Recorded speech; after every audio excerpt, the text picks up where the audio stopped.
We gonna go ahead and get into our donors. Do it. We got Tone the Barber, Courtney Carter, Belden Jones, Eric Shumpert, Deja Banks, Carla Blackman, Linda Rafado, Yvonne Wilson, Herbal Honey, Ash, Phyllis Jackson Husky, TJ Naptown, Gregory Tucker, Garrett Gregan, Shai Smith, Keith Smith Cameron, Marcus Holder, Kiana, Angela Goldthry, Auntie Fabian, Mama Mary, Vernetta Collins, Saray Ivy, C. Douglas. Now, before I get on to this episode, I want to stop and thank a couple people that I passed by your comments and you always showing off for New Jack. Like Alicia Butler, Shamika Smith, Moody Styles, Marcus Holder. Can't forget my brother Jay Nord, my brother Courtney Carter, my brother Garrett Gregan, John Manning, where my bro Taj at. Young souls in here. Gotta give it up for Stephanie Mitchell and Stephanie Gale. Don't get no realer than Linda Rafado or like my auntie Fabian, Nadine Holloman. My sis, Miss McCoy Loci. Miss Auntie Carter. You know I gotta salute my bro Petty Officer. Sub Rayline Bullets. You know I gotta give it up for Pops. Born Q Dog. I know it's some real important people that I'm forgetting. Don't worry, when I think of your name, I'ma spin back round on you. Tonight's story is a very special story, so I'ma do this podcast style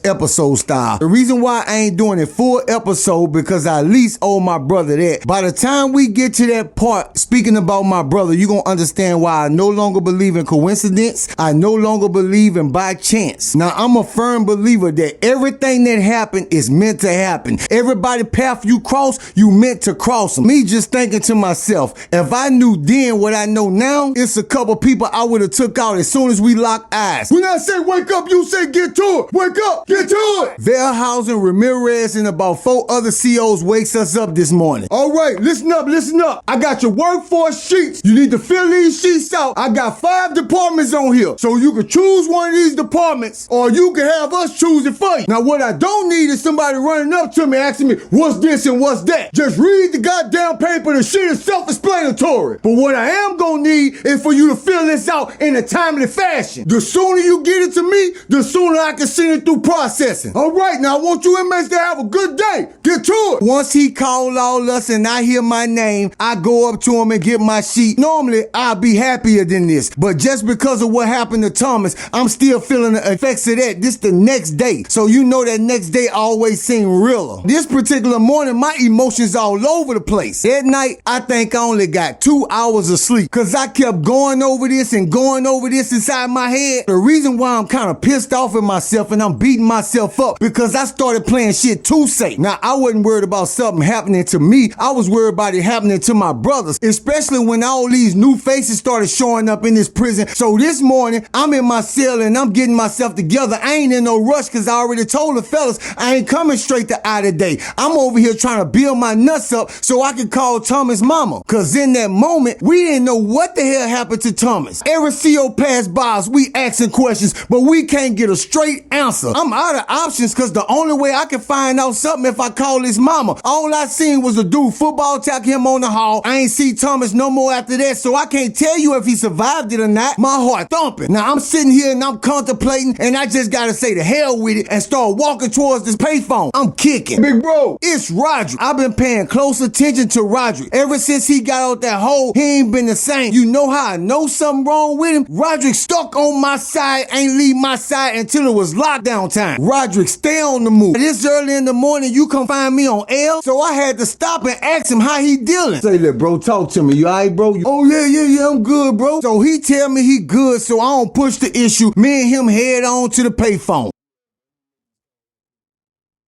This is a prepaid call from It's me, Mom.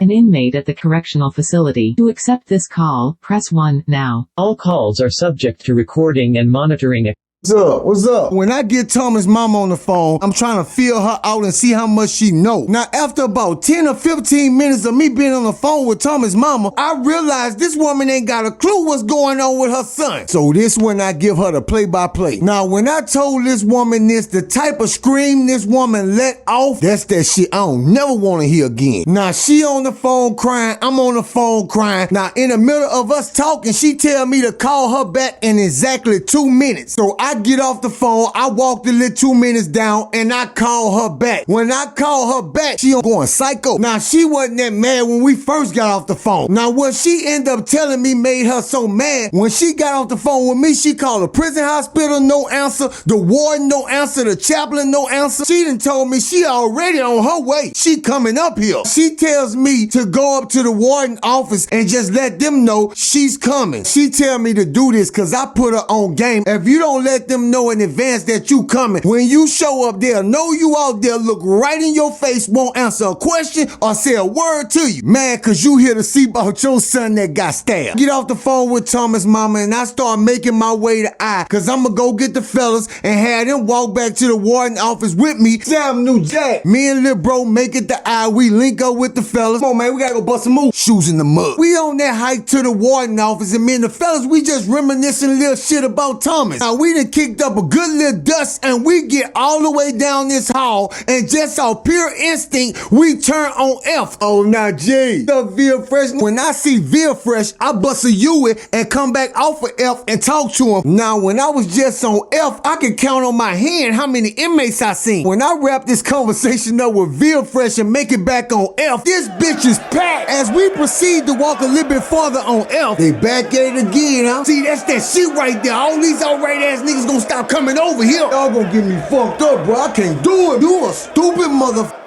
You better get out the way. Just trying to tell y'all, think about what y'all doing for y'all doing. Cause this ain't just my cell. Boy, I'm telling you, you just better get your ass out the way. Cause when my old man get mad, you gonna see something happen. Lil Shitty Man and P got a dude named Dre who was on catch and release with me. He got this dude outside his cell, scared to go in his cell cause they gonna go in the cell behind him. Hey, say, man, won't you just go ahead, bro? I can't let y'all go in the cell, bro. I got all my other selling shit in there too. Say, man, what you gonna do? Cause I'm trying to help you. You ain't trying to help me, man, cause if y'all don't do me something, dude gonna do me something. P standing up there trying to talk his way in the cell, but you can see Lil Shitty Man, he's sitting down, but he getting thrown the off. P and Dre still arguing, and Lil Shitty Man get up like he's stretching.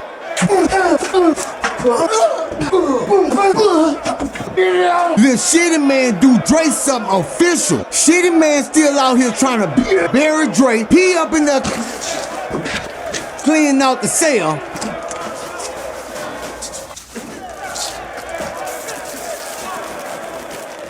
Man, them boys don't know who they stealing from, bro. They done roll this man out over somebody else's shit, bro. Dude crazy. Dude they talking about must be something serious. Say, man, I heard somebody call that nigga a baby or something like that. He ain't lying, dude. Dude gone. For more. New Jack get back on the move, cause bait or baby, whoever the hell he is, I don't want to be over here when his crazy ass come back. So now we making good mileage, cause we back on that hall that we first met Mel on. We walk a little more and we bust that left. As soon as we bust that left, we run into that new brick wall they built. It's on both sides. If we come from the other way, we're gonna run into this brick wall. We go this way we going, and we run into that brick wall. So we all stop right there, and I go ring the intercom.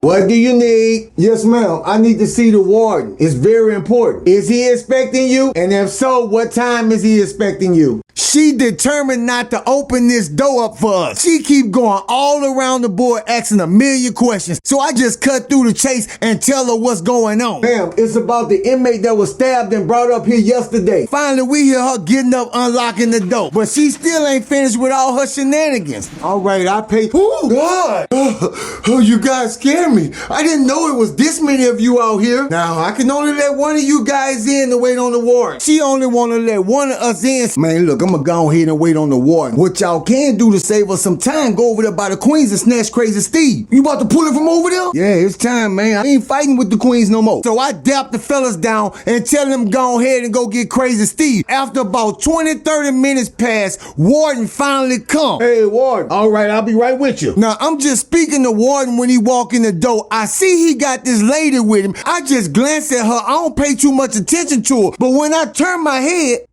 Miss K, I immediately recognized who she is and she recognized who I am. Now this woman had them tears flowing ever since she walked in the door with Warden. Hey Miss K, how you been? What's wrong? Why you crying? Nah, this the shit I wasn't ready for. I'm telling you, I'm getting choked up right now just retelling this story. Now this lady, Miss K, I only met her twice, but I talked to her on the phone periodically. 2 times that I met her was in prison on visitation day. As for the phone calls, now we had to been to talk 30, 40 times in 1 month on a jail phone. Now the reason we talked so much because we was helping Miss K's son with his case. He was innocent. Now what started off as us trying to help this guy win his case, and it ended up a brotherhood. So much of a brotherhood, you'll give your life for your brothers. And that's what he did. Hey Miss K, you gotta dry them tears. We gonna do that one for Aaron because this is birthday month.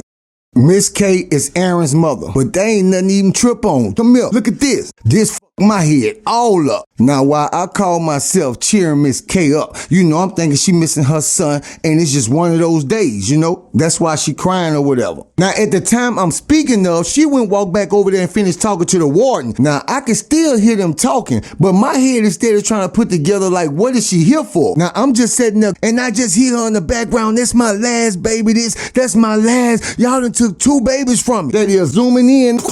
This shit a trip. Thomas' mama already on her way up here to check on him. What? Aaron little brother too? When I hear who Miss K other son is, I don't even know what to do with myself. In this moment, I remember Miss K just crying and oh no! Boom. Just hit the floor. No crying, no nothing. It was too much for her mind to process. Both of her sons, she only had 2, and both of them gone. Now, I still don't get a chance to talk to the warden this day, cause soon as that happened, they go to rushing us out of there. Now, the fellas ain't back and I'm on the hall, so I gotta take this long walk by myself. Get to it. Now, I'm walking. I got a lot on my mind. Just found out my homeboy, little brother, he done got rolled out in prison. Now, I'm walking and I'm just not coming to the close on the hallway where I met Gargamel at, and I'm about to hit the main line. Oh, look who it is. Look what you doing over here, boy. Nah, this Doug, man, the Irish homeboy, he done cut me off and he got a battery sock in his hand. Hey, Eli, Oscar, man, come over here and see what it is. Now, the whole time he in front of me, I'm thinking about rushing him. That's until he called Eli and Oscar. Where you at? Oh, come on. Now, I'm bagging up and I strike back down the hall. I'm hauling ass. Now, when I look behind me, they still chasing. I'm running and I'm at the end of this hallway again and I'm about to go off. Shit. Boom. All I seen was Clay step out and ring my ass. I was rudely pulled away from the episode, but I explained that to you at the end. Let's go back in. Dude rocking the shit out of me, but I refuse to go down. I'm dazed, but I'm still on my feet. Get back, I got it. That's until Doug made it up there and socked my ass with that battery sock. That lick put me on the canvas and these dudes commenced to stomping my ass. Now I'm on the ground and these dudes stomping me, but this is what I'm hearing. Ooh, they stomping the shit out of dudes. I could tell these some dudes walking by that's looking at them stomping me. Then all of a sudden, hold on around. Man, that's G. I just know this somebody who know me. Nah, partner. Boom, boom. Hey, homeboy. Boom. Yo, little bitch ass. Boom, bow. You won't bring your ass to get in something that got nothing to do with you? All right, I got you. Put it down. Do something. Oh, that's how we playing? Alright, you done got yourself in some shit, boy. By this time, I'm wobbly, but I'm making it to my feet. You alright? Yeah, nigga, I'm good. Man, I appreciate you. Good. Look at you. Getting slow, old man. Oh, hey, Taps, come here, bro. Hey, man, I want to introduce you to this G. This dude been like my daddy. Who that? Travis Carr, a.k.a. Kush, came through and saved the day. When I tell you, every time his hand touched one of them, boom, Mr. Sandman sung them boys a lullaby. This 3 dudes I'm talking about, he knocked out. And you already see what Doug did when he pulled that weapon out. I got light and left his homies. The most disturbing thing about all this is not even me getting my ass stomped out. When he introduced me to the dude Taps, this dude still polite using manners. So I know this his first time and they sent him here. They on the money campaign. And they could care less what happens to this little dude. Me, Kush, and Tap headed to I to go meet the fellas. Just to give you an idea how bad things getting. Boom! Yeah! Boom! Hey fellas, what's going on? Boom! Get your ass on my face! Come here! Boom! Boom! We we coming up by Q, and for no reason whatsoever, we see 4 white boys running up and down Q Hall where the mental patients at, just punching on them. Then I see one of the mental patients go up to him, cause he ain't got nothing to do with it. At least that's what he thought. And he tried to talk to him. He don't know these dudes doing this for nothing, and dude punch him in the face. Bam, look at I got. That's Dakota and Zico, man. I was on catch and release with them. I ain't never seen them other two before. Kush told me 2 of them named Dakota and Zico. Then he tell me why the dude Zico in here. Say, you see the one with the red hair? That's Zico, bro. Man, you know what this dude did? Took a claw hammer, slaughtered his mama, slaughtered his brother, slaughtered his sister, and his grandma. I'm sitting there in disbelief. Damn, big bro, what happened? We finally make it back to I. Fellas besides they self when I tell them it was managerish homeboys. Now this ain't on them, this on me. Cause I told them how long to wait before they walk back to the warden's office. Due to unforeseen events, I had to catch that hike by myself. Gee, what he at, man? Come on, let's go get him. We gonna handle that, but I got some important shit to run to y'all, bro. So I introduced the fellas to Kush and Taps, and then I started telling them what's going on with the brothers and Miss K, all that there. I'm telling the brothers what's going on, they all in here emotional, then we hear this. Hey you, come here. Now we sitting on I, and this shit way on the hall, and we hear it clear as hell. Come on, let's go check that out. I know you can hear me talking to you. Yeah. When we get on the hall, we see this 6'4", 6'5", 280-pound black dude, and down there closer to the other end, we see Shitty Man and P standing by H. Come on, let's just go. Come on. Yeah. Now from where we at walking down there, we can hear P scare ass trying to get a little Shitty Man to go, and dudes still walking their way. Boy, y'all seen that little Shitty Man about to get him. So I seen the little Shitty Man pull out his weapon and put it behind his back, and I'm like, ooh, Shitty Man about to get him. But when I say that, some dudes come pouring off a K. P and Shitty Man still looking down our way. They ain't even look behind them. Boom, boom, boom. I gotta take my time and break this down for y'all. Dudes come off the hall. The first dude, he was a kind of big dude too. He hit Shitty Man in the back with like a hammer, and Shitty Man goes down to his knees. That's when all the other dudes come out. One of them stuck P, and P hollered like a bitch, and then they all got on him. That's before Big Man even made it down there. Yeah. Boom, boom, boom. Boom! Boom! When Big Man got down there, the Shitty Man, Big Man picked this man up and slammed him about 30 times. All you hear from the inmates is, ooh, ooh. Pick his ass up. Boom! Boom, boom, boom. I ain't gonna eat much lie. I felt sorry for P that day, man. He had about 4 dudes on him. I mean, hard punching him. Hey, bring him to my cell. At the time, I'm saying, well, they just gonna beat their ass and that's it. Then you hear one of the dudes that come off case say, bring him to my cell. Hey, guys, I got something real crazy to tell y'all at the end of this video, so I'ma just tell you what happened to P and them. They got ran into, P and Shitty Man. And after they got ran into, all them dudes jugged them up. They did Shitty Man the worst. They damn near cut this dude's stomach open. All right, guys, this gonna be a to be continued episode, cause something happened right after this incident here, which is Ramirez coming to get me and taking me somewhere to see somebody. Now check this out. I'm in the podcast studio. I'm laying these videos down. I'm on the road. Now ain't nobody here but me and Ronnie and his girlfriend in the front. And all of a sudden I hear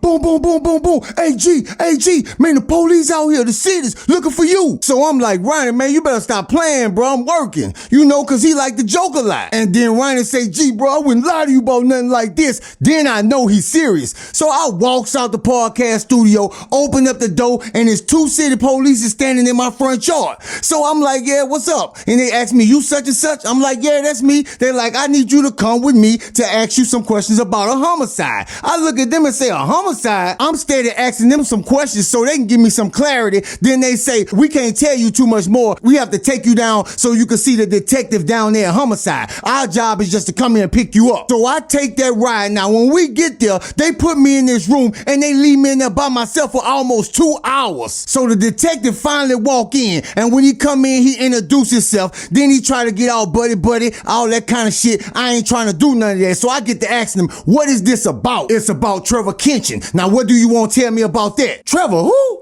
Man, I don't even know nobody named that. So I know you got the wrong person. I don't even know how I'm sitting here. Now, let me explain this to you. At the time of Laco arrest, It was him, his sister, and his auntie. His mama had already passed. And his auntie, she wasn't doing too good. When Lako went to jail, his auntie passed away. Now, that was the last of Lako and them family, so his sister had to go to a foster home. So she went to a foster home. She actually was living in a group home like thing. It wasn't nothing too strict, you know. They let the kids come and go. They just all had curfews. Lako's sister left one day, and she never came back. But the group home waited till like 3 or 4 days before they even reported that. By this time, they ain't find Lako's sister. This is where this shit comes in with this guy Trevor. They say the guy Trevor was the last person seen with Lako's sister before she vanished. Now they say this dude then came up one way or another. He gone, he deceased. So now it's us. They heard we was going around asking questions and we got his name.